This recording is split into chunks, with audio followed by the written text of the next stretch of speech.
الحمد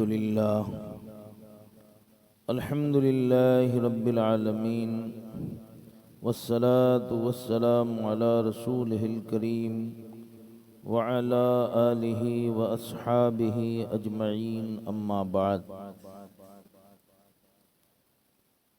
فأعوذ بالله من الشيطان الرجيم بسم الله الرحمن الرحيم كيف تكفرون بالله وكنتم أمواتا فأحياكم ثم يميتكم ثم يحييكم ثم إليه ترجعون هو الذي خلق لكم ما في الأرض جميعا ثم استوى إلى السماء فسواهن 7 سماوات وهو بكل شيء عليم صدق الله المولانا العظيم وصدق رسوله النبي الأمين المتين الكريم۔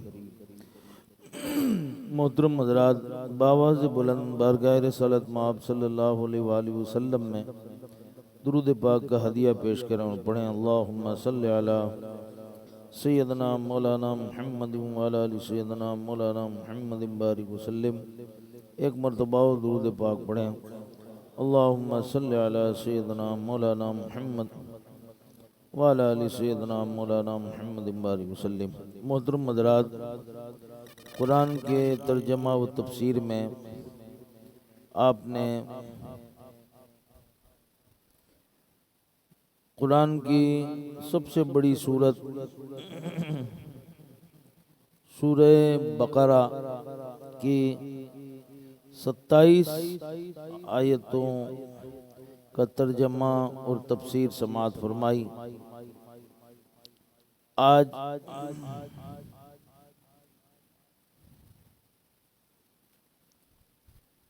آیت نمبر 28 اور 29 میں نے تلاوت کرنے کا شرف حاصل کیا ہے۔ توجہ کے ساتھ قرآن کا ترجمہ تفسیر سماعت کریں۔ 1:07-8 میں اتنی تعداد میں آپ کا پہنچ جانا، اس کا مطلب یہ ہے کہ قرآن کو سننے اور قرآن کو سمجھنے کی آپ کے دل میں لگن موجود ہے۔ قرآن پاک سے یہ محبت اللہ تعالی ہماری ہمیشہ برقرار رکھے۔ آج 2 آیتوں کی ابھی میں نے تلاوت کی ہے۔ آیت نمبر 28 میں اللہ تعالیٰ فرماتا ہے کیف تکفرون باللہ وکنتم امواتا فاحیاکم ثم یمیتکم ثم یحییکم ثم الیہ ترجعون۔ کیوں کر تم انکار کرتے ہو اللہ کا حالانکہ تم مردہ تھے، اس نے تمہیں زندہ کیا، پھر تمہیں مارے گا، پھر تمہیں زندہ کرے گا، پھر اسی کی طرف تم پلٹائے جاؤ گے۔ اللہ تعالیٰ کا جو انکار کرتا ہے، اللہ تعالیٰ کی ربوبیت کا، اس کی جو ہے خالق ہونے کا، ان سے اللہ کا خطاب ہے کہ تم کیوں کر اس رب کا انکار کرتے ہو، اس کو ماننے سے انکار کرتے ہو جس نے تم کو اس وقت پیدا کیا جب تم تھے نہیں، مردہ تھے، پھر اس کے بعد وہ تمہیں مارے گا، پھر اس کے بعد دوبارہ تمہیں زندہ کرے گا۔ یہ 3 حالت انسانوں، اور پھر آخر میں جب وہ زندہ کرے گا اس وقت اس کی طرف تمہیں لوٹایا جائے گا۔ امام ابن جریر نے حضرت ابن مسعود رضی اللہ تعالیٰ عنہ اور کئی دوسرے صحابہ سے روایت کیا ہے کہ مذکورہ آیت کا معنی یہ ہے کہ تم کچھ بھی نہ تھے، اس نے تمہیں پیدا فرمایا، پھر وہ تمہیں مارے گا، پھر تمہیں قیامت کے روز زندہ کرے گا۔ یعنی ہم پیدا ہونے سے پہلے اس دنیا میں معدوم تھے، ہم کچھ بھی نہیں تھے، ہماری کوئی پہچان نہیں تھی۔ ہماری پہچان تو پیدا ہونے کے بعد ہوئی ہے، تو پیدا ہونے کے بعد جو پہچان ہوئی ہے اس کا مطلب یہ ہے کہ ہماری پہچان ہی اللہ نے کروائی ہے، ہم کچھ نہیں تھے اور اس نے ہمیں یہ زندگی دی، وہی یہ زندگی لے گا اور پھر دوبارہ وہی اللہ تبارک و تعالی یہ زندگی ہمیں عطا فرمائے گا۔ امام ابن جریر نے حضرت ابن عباس رضی اللہ تعالیٰ عنہ سے روایت کیا ہے، اس کا مطلب یہ ہے کہ تم اپنے آبا کی صلبوں میں تھے اور کچھ بھی نہ تھے، حتیٰ کہ اس نے تمہیں پیدا فرمایا، پھر وہ حق کی موت مارے گا، تمہیں حق کی زندگی کے ساتھ زندہ کرے گا جب وہ تمہیں اٹھائے گا۔ یعنی پہلے تم کہاں تھے؟ اپنے آبا کی صلبوں میں تھے۔ بچہ جب پیدا ہوتا ہے تو 9 مہینے یا اس سے کچھ کم مہینہ ماں کے پیٹ میں رہتا ہے۔ یہ بات تو ہم جو ہے ظاہری طور پر دیکھتے ہیں، لیکن ماں کے پیٹ میں آنے سے پہلے بھی اس کا وجود ہوتا ہے، کیونکہ اس کا وہ کہیں اگر نہیں ہے تو ماں کے پیٹ میں بھی نہیں آتا، تو تب وہ ہوتا ہے والد کے صلبوں میں، اپنے باپ کے، دادا کے، پردادا کے، اس کے آگے۔ رحم مادر آگے ہوتا ہے پیٹ میں، اور صلب پدر پشت میں ہوتا ہے، پیٹھ میں ہوتے ہیں۔ پیٹھ میں ایسی ایک جگہ ہے جہاں ہماری وہ تمام ذریت موجود ہے، جو ہماری اولاد ہوئی، اولاد کے بعد اولاد ہوگی، اس کے بعد اولاد ہوگی، وہ ساری ذریت موجود ہے۔ اس کو صلب پدر کہتے ہیں، باپ کا صلب۔ تو پہلے ہم کہاں تھے؟ معدوم صورت میں کہاں تھے؟ اپنے باپوں کی صلب میں۔ وہ ہو سکتا تھا اس صلب میں ہی تم رہ جاتے، ہو سکتا تھا اس صلب میں سے رحم مادر تک کے سفر میں تمہیں کہیں رکاوٹ آ جاتی، لیکن اللہ تعالیٰ نے تمہاری وہاں بھی حفاظت کی۔ کہاں؟ تمہارے باپ کی صلب میں، پھر بحفاظت وہ رحم مادر میں آیا، اور پھر تم جو ہے پیدا کیے گئے۔ وہ پیدا کس نے کیا؟ اللہ تعالیٰ نے کیا۔ پھر وہ حق کی موت مارے گا، یعنی اب جو موت ہمیں آئے گی، ہماری زندگی گزرے گی، جو موت آئے گی وہ حق کی موت ہے، یعنی وہ موت ہونا ہی ہے۔ ہم ہمیشہ کی زندگی نہیں جی سکتے، حق کی موت مارے گا، تمہیں حق کی زندگی کے ساتھ زندہ کرے گا، پھر اس کے بعد تمہارا جو حق ہے اس حق کی زندگی کے ساتھ دوبارہ زندہ کرے گا، جو ہمارا عقیدہ ہے کہ والبعث بعد الموت، کہ مرنے کے بعد دوبارہ زندہ کیا جانا، اللہ جب چاہے گا وہ سب کو زندہ کرے گا۔ تو اس رب کا تم انکار کیسے کر سکتے ہو؟ اب یہاں جو آیت میں خطاب ہے، مخاطب ہے، وہ کفار ہے، کافر ہے، کیونکہ وَكَيْفَ تَكْفُرُونَ، کہ تم کیسے انکار کر سکتے ہو اس کا جس نے تم نہیں تھے، تم کو پیدا کیا، پھر تمہیں مارے گا، پھر تمہیں جلائے گا، پھر اس کی بارگاہ میں تمہیں لوٹنا ہوگا۔ یہ بتایا کہ تم کس طرح اللہ کے ساتھ کفر کر سکتے ہو، حالانکہ پہلے تم نطفہ کی شکل میں تھے، بظاہر مردہ تھے، پھر اللہ تعالیٰ نے تمہارے جسم میں روح پھونک کر تم کو زندہ کیا، پھر جب تمہاری مدت حیات پوری ہو جائے گی تو پھر تم پر موت طاری کرے گا، پھر قبر میں سوال و جواب کے وقت یا سور پھونکنے کے وقت تم کو دوبارہ زندہ کرے گا، پھر حشر کے بعد تم کو اس کی طرف لوٹائے جاؤ گے، اور اللہ تم کو تمہارے اعمال کی جزا دے گا۔ اور جب تم کو اپنے ان احوال کا علم ہے تو پھر اللہ تعالیٰ کے ساتھ کفر کرنا کس قدر تعجب خیز ہے۔ یعنی تمہیں یہ تو یقین ہے کہ تم نہیں تھے، آئے، تمہیں یہ بھی یقین ہے کہ جس طرح سے ہمارے اگلے لوگ ہم سے پہلے مرے، ہم بھی مرنے والے ہیں، تو پھر یہ تعجب کی بات نہیں ہے کہ تم اس رب کا انکار کرو۔ اب یہاں ایک اعتراض ہوتا ہے کہ کفار کو تو یہ علم تھا کہ وہ پہلے مردہ تھے، پھر ان کو زندہ کیا گیا، پھر ان پر موت آئے گی، لیکن موت کے بعد دوبارہ زندگی کے تو وہ قائل نہ تھے۔ تو اس حیات کو ان کے خلاف بطور حجت پیش کرنا کس طرح درست ہوگا؟ یعنی کفار جو ہے، ہمیں تو اس پر بھی ایمان ہے کہ پہلے ہم نہیں تھے، ہمیں دنیا میں لایا کون؟ اللہ تعالیٰ۔ ہمیں اس پر بھی ایمان ہے کہ اس دنیا سے موت کون دے گا؟ اللہ تعالیٰ دے گا۔ اور اس پر بھی ہمیں ایمان ہے کہ ایک دن اللہ تعالیٰ زندہ کرے گا۔ وہ زندگی دو طرح کی ہے، جو ایک دوبارہ زندہ کرے گا، وہ زندگی دو طرح کی، ایک برزخی زندگی ہے، ایک اخروی زندگی ہے۔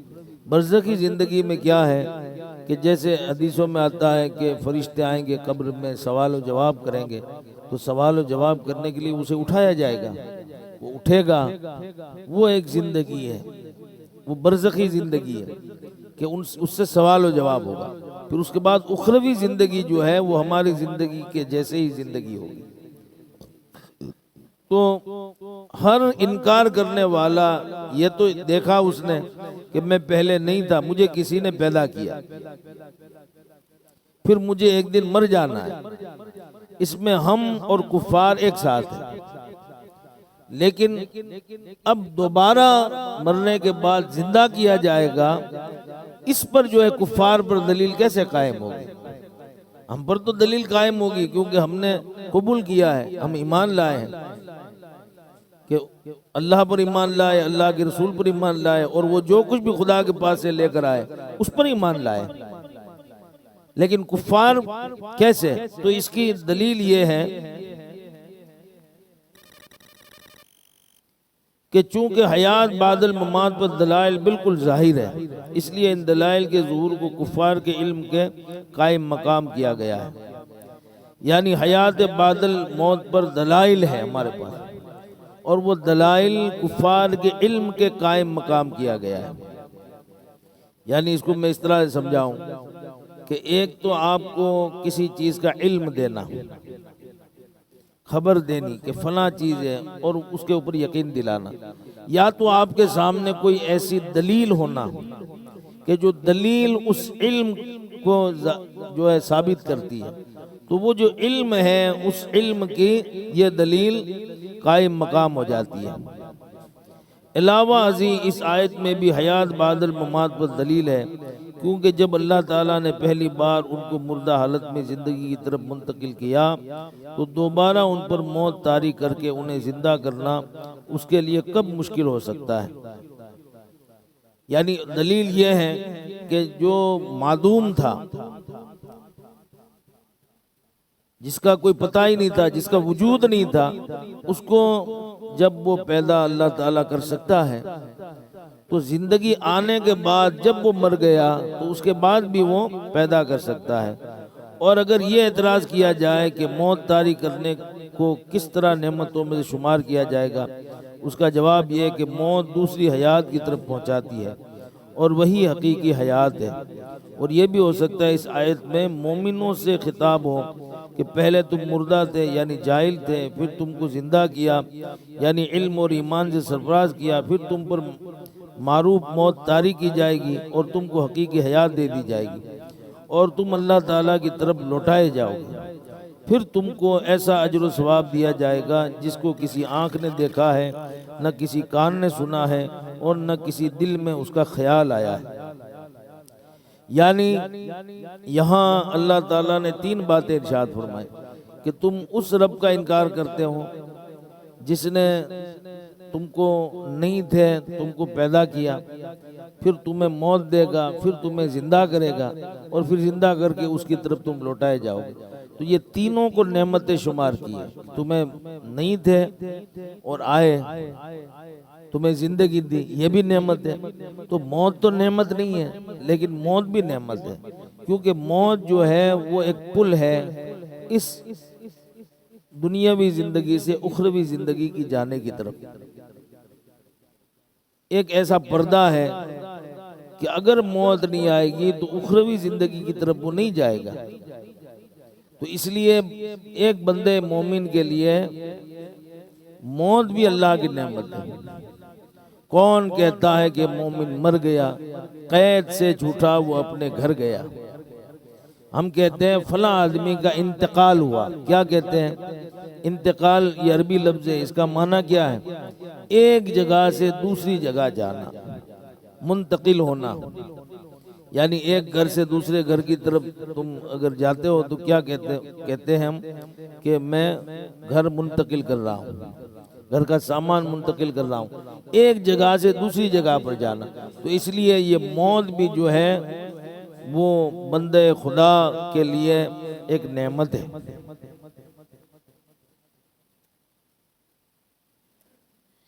امام ابن جریر نے حضرت ابو العالیہ سے یہ مفہوم روایت کیا ہے کہ وہ کچھ نہ تھے، اس نے انہیں موت دی، پھر زندہ کیا، پھر زندگی کے بعد قیامت کے روز اس کی بارگاہ میں وہ لوٹیں گے۔ دوسری آیت مبارکہ ہے هو الذی خلق لکم ما فی الارض جمیعا ثم استوى الى السماء فسواهن سبع سماوات وهو بكل شیء علیم۔ ترجمہ، وہی تو ہے جس نے پیدا کیا تمہارے لیے سب کا سب، پھر توجہ فرمائی اوپر کی طرف تو ٹھیک بنا دیا انہیں 7 آسمان، اور وہ سب کو خوب جانتا ہے۔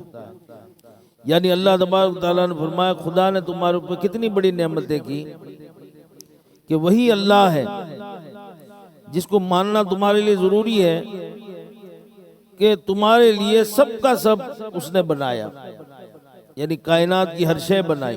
اس میں اللہ تبارک و تعالیٰ نے ایک مخلوق کا ذکر کیا کہ اوپر کی طرف توجہ کی تو ٹھیک ٹھاک بنا دیا انہیں 7 آسمان، اور وہ سب کو خوب جانتا ہے۔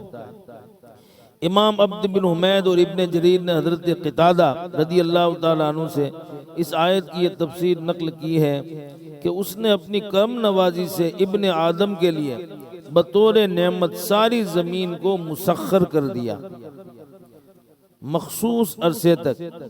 یہ اس کے لیے سامان زیست اور نفع بخش چیزیں اور گزارے کی روزی ہے۔ یعنی یہاں جو ہے اللہ تبارک و تعالیٰ نے یہ فرما رہا ہے کہ اس نے انسانوں کے لیے، اپنے بندوں کے لیے وہ تمام نعمتیں مسخر کی۔ مسخر کس کو کہتے ہیں؟ جس کے اوپر قبضہ ہو، جس کے اوپر ہمارا گزارا ہو، اس کو کہتے ہیں مسخر، تسخیر کرنا۔ تو اللہ تبارک و تعالیٰ نے مسخر کیا زمین کو کہ زمین کے اوپر ہم چلتے ہیں، اس کو کھودتے ہیں، اس کے اندر اناج اگاتے ہیں، اناج نکالتے ہیں، سمندر کے اندر جاتے ہیں، مچھلیاں پکڑتے ہیں، سمندر کے اندر جا کر ایک ملک سے دوسرے ملک کا سفر کرتے ہیں، پھر ہوائی جہاز اڑا کر جو ہے ہواؤں کے اوپر بھی تسخیر انسانوں کو دی، یہ بھی انسانی عقل سے ہوا۔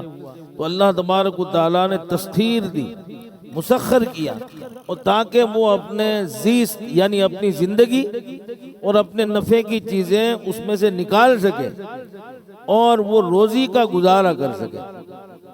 ہم یہ سمجھتے ہیں کہ ہم نے روزی کمائی، ہم کو یہ مل گیا، ہمیں یہ دولت مل گئی، ہمیں رزق مل گیا۔ نہیں، ہمارا تو صرف کام ہے، یہ سب کچھ مہیا اللہ تعالیٰ نے کیا ہے۔ ایک مچھلی پکڑنے والا اگر یہ کہے یہ تو میرے بائیں ہاتھ کا کھیل ہے مچھلی پکڑنا، سمندر میں جاؤں اور مچھلی پکڑ لوں، یہ تو مجھے آتا ہے، ٹھیک ہے، یہ آپ کو آتا ہے، یہ آپ کر سکتے ہیں۔ لیکن اگر آپ تصور کریں، فرض کریں کہ اللہ تعالیٰ نے سمندر کے اندر سے ہر جاندار کو ہی ختم کر دیا تو پھر ہماری محنت اور کاوش بیکار جائے گی۔ اور اس کا ایک نمونہ بھی ہے بحر موتا، ایک سمندر کا حصہ ہے دنیا میں، سب سے چھوٹا سمندر، جو 5 سمندر ہیں بڑے، ان میں سب سے چھوٹا جو ہے وہ بحر الموت ہے، وہ میڈل ایسٹ میں ہے، اور اس سمندر کے اندر نمک کی ڈینسٹی اتنی زیادہ ہے کہ اس کے اندر کوئی مچھلی زندہ نہیں رہ سکتی۔ آپ اگر اس سمندر کے اندر کودو آپ ڈوبو گے نہیں، جیسے ہی کودو گے سطح سمندر کے اوپر آ جاؤ گے۔ ایسا ایک نمونہ بھی ہے۔ اللہ تعالیٰ اگر چاہے تو پھر ہماری کاوشیں بیکار ہے۔ کوئی کاشتکار کہے کسان کہ یہ تو میرے دائیں ہاتھ کا کھیل ہے، زمین کے اندر میں اناج بوؤں اور اناج کو اگاؤں، لیکن اگر اللہ تعالیٰ بارش ہی بند کر دے تو کیا ہوگا؟ اس لیے قرآن پاک میں بعض جگہ پر اللہ تعالیٰ نے جو ہے بارش برسانے کا بھی ذکر کیا، وہ بھی ہماری نعمت ہے۔ اس نعمت کو کبھی 4-5 سال تک اللہ تعالیٰ اگر روک لیتا ہے تو قحط پڑ جاتا ہے۔ تو اس کی اتنی بڑی مہربانیاں ہیں، ان مہربانیوں سے ہم جو ہے گزارا کرتے ہیں۔ اللہ نے مسخر کیا، اس کو زمین کو مسخر کیا کہ تم اس میں سے اگاؤ، لیکن باران رحمت تو اللہ برساتا ہے۔ تو اس کے کرم نوازی کے بغیر، اس کی نعمتوں کی عطا کے بغیر ہماری اس موجودہ زندگی کا گزارا ممکن نہیں ہے۔ امام عبدالرزاق عبد بن حمید ابن جریر نے حضرت مجاہد سے اس آیت کے متعلق کی روایت کیا ہے، خلقہ بمعنی سخرہ ہے، یعنی اس نے تمہارے لیے جو کچھ زمین میں سب کا سب مسخر کیا ہے۔ پھر توجہ فرمائی اوپر کی طرف، یعنی زمین بنائی، زمین کو مسخر کیا انسانوں کے لیے، تو فرماتے اللہ تعالیٰ نے زمین کو آسمان سے پہلے پیدا فرمایا۔ جب زمین کو پیدا فرمایا تو اس سے دخان اٹھا، یعنی زمین جب پیدا ہوئی بنائی اللہ نے، اس کے اندر سے دخان اٹھا۔ دخان کس کو کہتے ہیں؟ دھواں کو کہتے ہیں۔ ایک دھواں اٹھا، وہ الگ ٹائپ کا دھواں تھا، ایسا گاڑھا گہرا دھواں تھا، وہ اٹھا۔ اسی لیے فرمایا، پھر اس نے توجہ فرمائی اوپر کی طرف تو ٹھیک ٹھاک بنا دیا انہیں 7 آسمان۔ فرماتے اللہ تعالیٰ نے 7 آسمان ایک دوسرے کے اوپر بنائے اور 7 زمینیں ایک دوسرے کے نیچے بنائی، یعنی آسمان کے طبقات بھی 7 ہیں، زمین کے طبقات بھی 7 ہیں۔ ان 7 طبقات کے اوپر ہماری زمین سب سے اوپر کی ہے، اور 7 آسمان کے طبقات میں ہمیں جو نظر آتا ہے وہ آسمان سب سے پہلا ہے۔ امام احمد بخاری نے تاریخ میں، مسلم نسائی، ابن منذر ابو شیخ نے العظمہ میں، ابن مردویہ اور بہقی نے اسماء و صفات میں حضرت ابو ہریرہ سے روایت کیا ہے، فرماتے ہیں نبی کریم صلی اللہ علیہ وآلہ وسلم نے میرا ہاتھ پکڑا اور فرمایا، اللہ تعالیٰ نے ہفتہ کے دن مٹی کو پیدا فرمایا۔ ہفتہ کا دن کون سا ہوتا ہے؟ سنیچر کا دن ہوتا ہے۔ پھر اتوار کے دن اس میں پہاڑوں کو پیدا فرمایا، سوموار کے دن درختوں کو پیدا فرمایا، منگل کے دن مکروہ چیزوں کو پیدا فرمایا، بدھ کے روز نور کو پیدا فرمایا، پھر جمعرات کو زمین میں چوپائے پھیلائے، جمعہ کے دن عصر کے بعد حضرت سیدنا آدم علیہ السلام کو پیدا کیا، کہ ایک ہفتے میں اللہ تبارک و تعالیٰ نے پیدا کیا۔ یہ اس کی قدرت کی بات ہے، اللہ تعالیٰ کی قوت یہ ہے، ہمارا ایمان ہے کہ وہ کن کہتا ہے فیکون تو ہو جاتا ہے، وہ کہے ہو جا تو ہو جاتا ہے۔ لیکن اللہ تعالیٰ کے اس کارخانہ قدرت میں بہت سارے اسباب بنائے، ان اسباب کے تحت اللہ تعالیٰ کا اس کائنات کا نظام چلتا ہے۔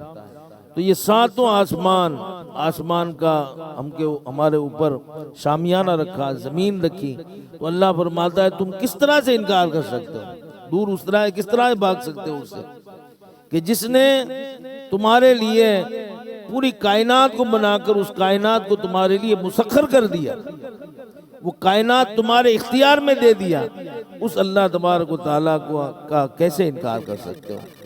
اب یہاں جو ہے ذکر آیا بنانے کا، اب آگے کی جو آیت ہے، آیت نمبر 30 اور 31 جو آیتیں ہیں جو اگلے جمعہ میں ہم پڑھیں گے، اس میں انسانی تخلیق کا قصہ ہے کہ انسان آدمی یعنی جو آدم کی اولاد ہے ان کو اور ان کے دادا کو کیسے بنایا گیا ہے، اس کا قصہ جو ہے سورہ بقرہ میں، وہ انشاءاللہ اگلی 2 آیتوں میں اگلے جمعہ میں بیان ہوگا۔ اللہ تعالیٰ کے حضور دعا ہے ہمیں اپنے دین کو سیکھنے، سکھانے، سمجھنے، عمل کرنے کی توفیق عطا فرمائے۔ آمین وآخر دعوانا الحمدللہ رب العالمین۔